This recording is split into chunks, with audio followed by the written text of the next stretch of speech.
بسم اللہ والصلاة والسلام علی رسول اللہ۔ سامعین محترم، آپ یوم عاشورہ کے روز شہادتوں کا ذکر سماعت فرما رہے ہیں۔ امام عالی مقام سیدنا امام حسین علیہ السلام کے جانثاروں میں سے حضرت عمر بن خالد رضی اللہ تعالی عنہ، حضرت سعد رضی اللہ تعالی عنہ، حضرت جابر بن حارث رضی اللہ تعالی عنہ اور مجمع بن عبداللہ آئدی رضی اللہ تعالی عنہ نے عاشورہ کے روز بے مثال جرأت اور بہادری کا مظاہرہ کیا اور بہت سے یزیدیوں کو واصل جہنم کیا اور دشمنوں سے نکلتے نکلتے بہت دور چلے گئے، یہاں تک کہ جو لوگ آپ لوگوں نے بگائے تھے وہی لوگ آپ کے واپس آنے پر پلٹ پڑے۔ ان حضرات کو جب دشمن نے ہر طرف سے گھیر لیا اور ان کی شہادت یقینی تھی تو سیدنا عباس بن علی علیہ السلام گھوڑا دوڑاتے ہوئے ان کے پاس پہنچے اور ان سینکڑوں یزیدیوں کو وہاں سے بھگا دیا اور پسپا ہونے پر مجبور کر دیا اور ان حضرات کو ان یزیدیوں کے نرغے سے بچا لائے۔ تو سامعین محترم، حضرت عمر بن خالد رضی اللہ تعالی عنہ، حضرت سعد رضی اللہ تعالی عنہ اور حضرت جابر بن حارث رضی اللہ تعالی عنہ اور مجمع بن عبداللہ آئدی رضی اللہ تعالی عنہ، یہ اس شروع کی جنگ میں ہی شدید زخمی ہو گئے تھے اور اس وقت جب امام علی مقام سیدنا امام حسین علیہ السلام کے تقریباً سارے جانثار شہید ہو چکے تھے تو اس وقت یہ زخمی حالت میں تھے۔ اس موقع پر ان شخصیات نے امام علی مقام امام حسین علیہ السلام کے دشمنوں کو جب آپ کے اور اہل بیت کے قریب آتا دیکھا تو باوجود اس حقیقت کے کہ یہ شدید زخمی تھے، ان چاروں جانثاران حسین نے تلواریں کھینچیں اور امام علی مقام سیدنا امام حسین علیہ السلام کے دشمنوں پر ٹوٹ پڑے اور اسی طرح ان کے ساتھ جنگ کرتے کرتے یہ شخصیات شہید ہو گئیں۔ اس طرح سے ان انصار نے اپنی جان ساری اور اپنی وفا کا بھرم زخمی ہونے کے باوجود قائم و دائم رکھا اور امام علی مقام امام حسین علیہ السلام اور آپ کے اہل بیت پر اپنی جانیں نچھاور کر کے اللہ اور اس کے رسول اور اہل بیت کی بارگاہوں میں سرخرو ہو گئے۔ یوں ان جانثاروں نے بھی اللہ اور اس کے رسول صلی اللہ علیہ وآلہ وسلم اور اہل بیت سے وفا کا حق ادا کر دیا۔ روایت ہے کہ بنی بہدلہ میں سے ابو شاسا یزید بن زیاد رضی اللہ تعالی عنہ امام علی مقام سیدنا امام حسین علیہ السلام کے سامنے آ کر دو زانو ہو کر بیٹھ گئے اور امام علی مقام امام حسین علیہ السلام سے اجازت لے کر 100 تیر دشمنوں کو مارے۔ ان میں سے صرف 5 تیر خطا ہوئے اور 95 تیر بالکل ٹھکانے پر لگے۔ یہ جب کہ تیر اندازی کر رہے تھے تو امام علی مقام سیدنا امام حسین علیہ السلام ان کے لیے دعا کر رہے تھے۔ تو اس طرح سے انہوں نے 95 یزیدیوں کو نشانہ بنایا، لیکن جیسا کہ بارہا عرض کیا جا چکا کہ اس جنگ میں ایک طرف صرف اہل دل تھے اور دوسری طرف ہزاروں دنیا کے کتے۔ اس لیے بہت سے لوگوں کے واصلے جہنم ہونے کے باوجود لشکر یزید میں کسی قسم کی کوئی کمی محسوس نہیں ہوتی تھی۔ چنانچہ یہ اس موقع پر رجزیہ اشعار پڑھتے جاتے تھے اور یہ فرماتے کہ میرا نام یزید ہے،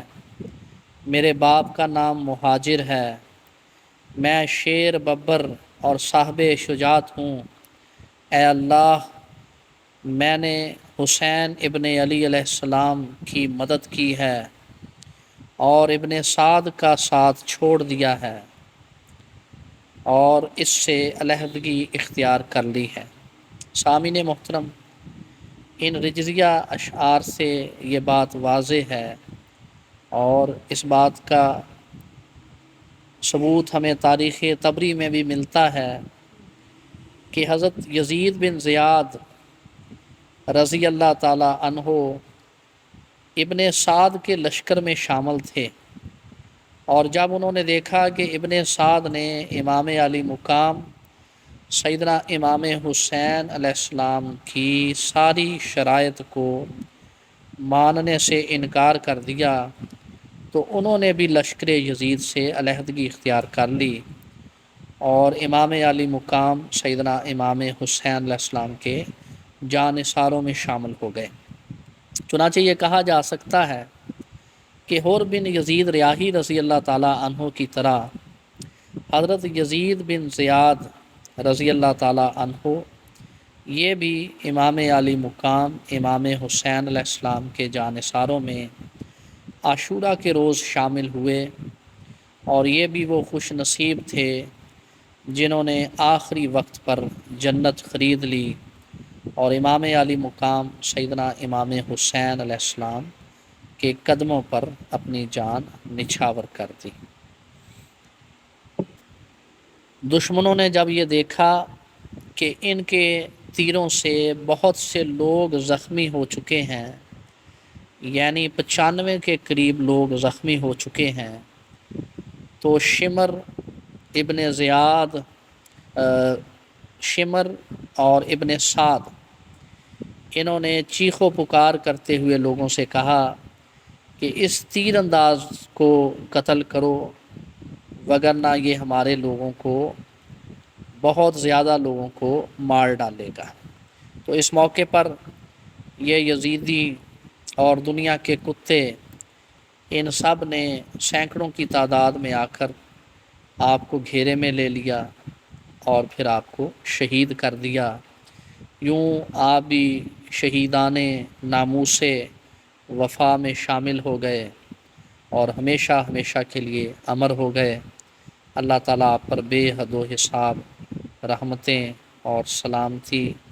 نازل فرمائے۔ اب صورتحال یہ تھی کہ امام علی مقام سیدنا امام حسین علیہ السلام اور آپ کے اہل بیت تنہا رہ چکے تھے، اور تمام انصار حسین نے جو غیر سادات تھے انہوں نے وفا اور جانثاری کا حق ادا کرتے ہوئے امام علی مقام امام حسین علیہ السلام اور ان کے اہل بیت سے پہلے اپنی جانیں قربان کر کے رہتی دنیا تک تمام عاشقوں کو یہ پیغام دیا کہ عاشق وہ ہوتا ہے جو محبوب سے پہلے اپنی جان قربان کرے۔ عاشق وہ نہیں ہوتا جو صرف زبانی جمع خرچ کرے اور زبان سے محبت کا دعوے دار ہو، لیکن میدان عمل میں نکلنے سے انکاری ہو، اور جب مشکل وقت آئے تو بھاگ جائے۔ ایسا شخص ہرگز عاشق کہلوانے کا حقدار نہیں، بلکہ جانثاران حسین نے یہ سبق ساری امت کو پڑھایا کہ اگر تم عشق اہل بیت کا دعویٰ کرتے ہو اور اگر تم اللہ کے رسول صلی اللہ علیہ وآلہ وسلم کی محبت کا دم بھرتے ہو، تو پھر تمہیں رسول اللہ صلی اللہ علیہ وآلہ وسلم اور ان کے اہل بیت کی خاطر کسی بھی قسم کی قربانی سے دریغ نہیں کرنا چاہیے۔ جانثاران حسین نے دیکھیے کہ امام عالی مقام اور آپ کے اہل بیت سے پہلے شہادتیں پیش کیں اور اپنی جانیں آقا امام عالی مقام علیہ السلام پر اور ان کے اہل بیت پر وار دیں۔ یہی صحیح جانثاری اور وفا کا حق ہے جو ان سب شخصیات نے باری باری اپنے اپنے موقع پر ادا کیا۔ اب آپ کے انصار میں سے کوئی شخص بھی زندہ باقی نہ تھا، سب کے سب شہید ہو چکے تھے۔ صرف حضرت سوید بن عمر رضی اللہ تعالی عنہ آپ زخموں سے چور تھے اور امام علی مقام سیدنا امام حسین علیہ السلام کے پاس ہی تھے اور یہ ابھی تک زندہ تھے۔ اس موقع پر جب ضحاک بن عبداللہ، یہ وہی شخص ہے جو ایک اور شخص کے ساتھ عاشورہ کی شب کو کوفہ سے امام علی مقام سیدنا امام حسین علیہ السلام کے پاس آیا تھا اور کہنے لگا تھا کہ میں دیکھوں گا کہ اگر آپ کو کامیابی مل رہی ہو تو پھر میں بھی آپ کے ساتھ مل کر قتال کروں گا، اور اگر میں یہ دیکھوں گا کہ صورتحال بدل رہی ہے اور آپ کے دشمن غالب آ رہے ہیں تو پھر آپ سے اجازت طلب کروں گا، آپ مجھے اجازت دے دیجیے گا۔ تو اس موقع پر یہ ضحاک بن عبداللہ آپ کے پاس آیا اور اس نے دیکھ لیا تھا کہ اب انصار حسین میں سے کوئی شخص زندہ نہیں ہے، تو اس نے امام علی مقام سیدنا امام حسین علیہ السلام کے پاس آ کر کہنے لگا، آپ کو عاشورہ کی شب کا واقعہ یاد ہے؟ آپ نے ارشاد فرمایا، ہاں مجھے یاد ہے۔ اسے کہا، کیا مجھے اجازت ہے؟ آپ نے کہا، ہاں تمہیں اجازت ہے، تم جا سکتے ہو۔ اس نے کہا، میں دیکھ رہا ہوں کہ اگر میں آپ کی خاطر جان بھی قربان کر دوں تو پھر بھی آپ کو دشمن سے نہیں بچا سکتا، اس لیے مجھے اجازت دیں کہ میں اپنی جان کو بچا لوں۔ امام علی مقام سیدنا امام حسین علیہ السلام نے اس شخص کو جانے کی اجازت دی، اور یوں ضحاک بن عبداللہ مشرقی وہ شخص ہے جو امام علی مقام سیدنا امام حسین علیہ السلام اور آپ کے جانثاروں کے ساتھ وقت آخر تک رہا، لیکن یہ شخص پھر آخری موقع پر امام علی مقام سیدنا امام حسین علیہ السلام سے اجازت لے کر چلا گیا اور لشکر یزید میں شامل اپنے قبیلے کے لوگوں سے جا ملا۔ ان میں سے کچھ لوگوں نے، دیگر لوگوں نے جب اس کی پیروی کی اور اس کو پکڑنے کی کوشش کی تو اس نے اپنے قبیلے والوں کو پکار کر کہا کہ میں واپس کوفہ جانا چاہتا ہوں۔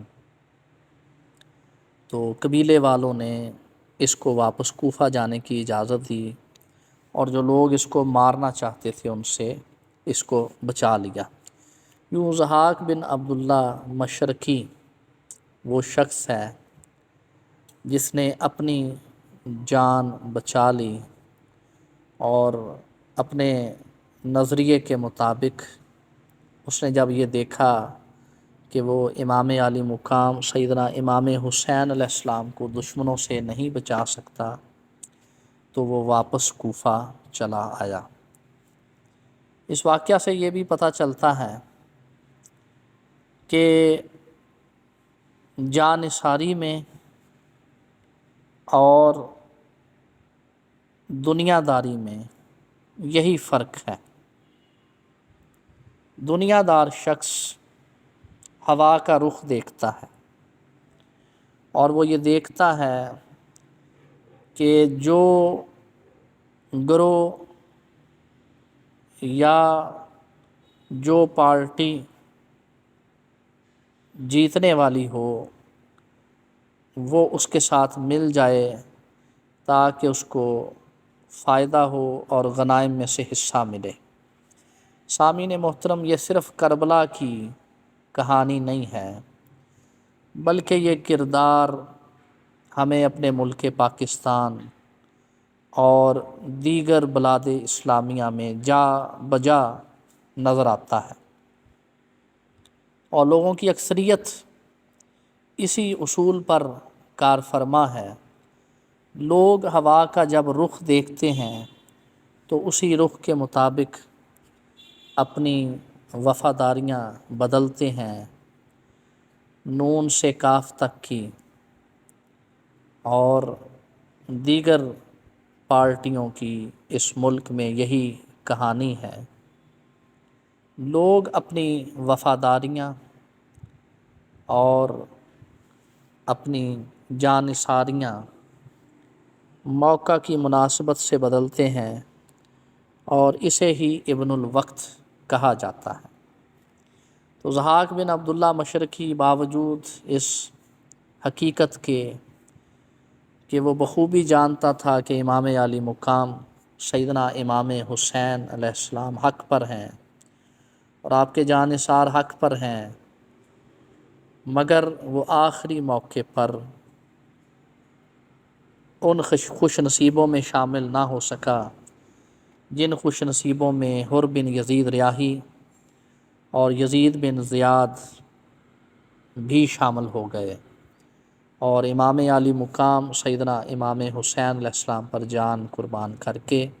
امر ہو گئے۔ اصل جو مقصود تھا اللہ رب العزت کا،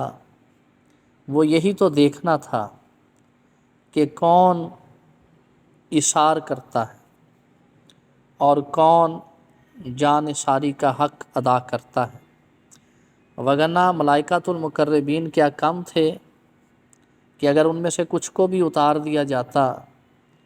تو معرکہ کربلا کی صورتحال بالکل مختلف ہوتی۔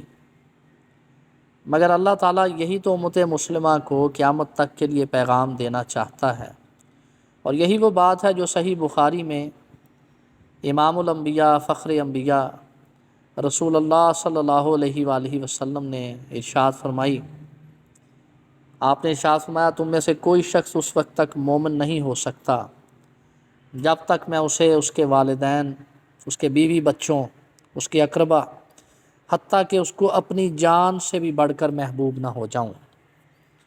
اور کسی موقع پر جب حضرت عمر فاروق رضی اللہ تعالیٰ عنہ نے رسول اللہ صلی اللہ علیہ وآلہ وسلم سے عرض کی کہ آقا، مجھے ہر چیز سے بڑھ کر آپ محبوب ہیں لیکن جان سے بڑھ کر نہیں، تو رسول اللہ صلی اللہ علیہ وآلہ وسلم نے ارشاد فرمایا، اے عمر، ابھی تمہارا ایمان کامل نہیں ہوا۔ اس پر سیدنا عمر فاروق رضی اللہ تعالیٰ نے عرض کی، یا رسول اللہ، اگر یہ بات ہے تو پھر میں یہ عہد کرتا ہوں اور یہ وعدہ کرتا ہوں کہ مجھے میری جان سے بھی بڑھ کر آپ ہمیشہ محبوب رہیں گے۔ تو اس پر حضور علیہ الصلوۃ والسلام نے ارشاد فرمایا، اے عمر، اب تمہارا ایمان کامل ہے۔ گویا کامل ایمان کی نشانی یہ ہوتی ہے کہ جو شخص اپنی جان تک کو اللہ اور اس کے رسول اور اہل بیت کی خاطر قربان کرنے کا عزم صمیم رکھے اور جب وقت آئے تو قربان کر بھی دے، یہ اصل اور کامل ایمان ہے۔ چنانچہ ان حقائق کی روشنی میں یہ کہا جا سکتا ہے کہ ضحاک بن عبداللہ مشرقی کا ایمان کامل نہیں تھا، وہ ایک دنیا دار تھا۔ اسے جب دیکھا کہ اب میں قتل ہو جاؤں گا اور جنگ کا رخ بدل نہیں پاؤں گا، تو اس نے امام علی مقام سیدنا امام حسین علیہ السلام سے اجازت لی، اور یوں وہ خوش نصیبوں کے اس عظیم ترین گروہ میں شامل نہ ہو سکا جن پر رہتی دنیا تک ہمیشہ کے لیے اللہ کی رحمتیں اور سلامتی ہیں، اور جو آخرت کی ہمیشہ کی زندگی میں فائز المرام ہوں گے اور اہل بیت کے قرب اور قدموں میں ہوں گے۔ سامعین محترم، ضحاک بن عبداللہ مشرقی امام علی مقام امام حسین علیہ السلام کو چھوڑ کر کوفہ کی طرف چلا گیا، اور یوں یہ اس جنگ میں شروع میں تو شریک ہوا، مگر یہ امام علی مقام امام حسین علیہ السلام کی خاطر شہید نہ ہوا۔ تو جیسا کہ آپ سماعت فرما چکے کہ اب امام علی مقام سیدنا امام حسین علیہ السلام کے تمام انصار اور جانثار اہل بیت کے سوا شہید ہو چکے تھے، اور ان میں سے صرف حضرت سوید بن عمر خثعمی رضی اللہ تعالیٰ عنہ جو زخموں سے چور تھے، اب صرف وہ باقی تھے۔ ان شہادتوں کے بعد اب امام علی مقام سیدنا امام حسین علیہ السلام کے اہل بیت میں سے اور خاندان کی عظیم ترین شخصیات میں سے کس طرح سے شہادتیں اور قربانیاں پیش آئیں، انشاءاللہ اس کا ذکر اگلی قسط میں کیا جائے گا۔ والسلام۔